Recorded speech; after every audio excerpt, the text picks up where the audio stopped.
La forte tempête tropicale Dudzé se situe actuellement à 17,2 degrés sud et 77,2 degrés est. Elle se trouve à environ 1500 km à l'est-nord-est de Rodrigues et à 2280 km à l'est de la Réunion. Dudzé maintient actuellement des vents soutenus estimés à 110 km/h avec des rafales atteignant 155 km/h et une pression centrale de 982 hectopascales. La tempête a commencé à se déplacer lentement vers l'ouest-nord-ouest à 4 km/h, amorçant ainsi sa trajectoire vers la région des Mascareignes. Les conditions environnementales pourraient permettre à Dudzé de se renforcer et de redevenir un cyclone tropical d'ici demain, en poursuivant sa route vers l'ouest. Cependant, les dernières projections et les modèles d'ensemble indiquent un scénario de plus en plus inquiétant pour Rodrigues. Si les prévisions officielles suggèrent que la tempête finira par se diriger vers le sud-ouest et s'affaiblir d'ici la fin de la semaine, environ la moitié des modèles fiables indiquent une trajectoire suffisamment proche de l'île Maurice pour accroître la probabilité d'impact.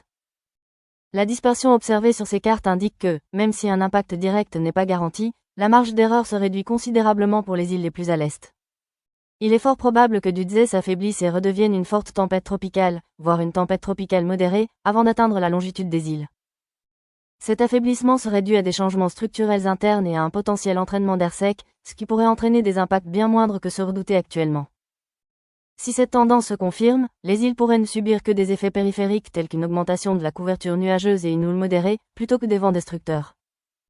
À ce stade, aucune alerte cyclonique n'est en vigueur pour la Réunion, et aucune influence directe n'est attendue sur ces zones spécifiques au cours des 5 prochains jours. Cependant, la situation est plus délicate pour Rodrigues.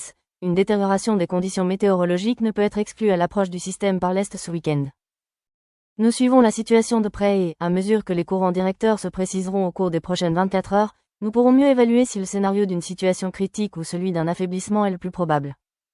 Les habitants de Rodrigues et de l'île Maurice sont invités à consulter régulièrement les bulletins d'information. C'est tout pour aujourd'hui. N'oubliez pas de liker et de vous abonner. Vous pouvez également devenir membre de la chaîne. Ainsi, vous pourrez visionner des vidéos comme celle-ci plusieurs semaines avant leur publication, et bien plus encore. Merci pour votre soutien et à demain pour une nouvelle mise à jour.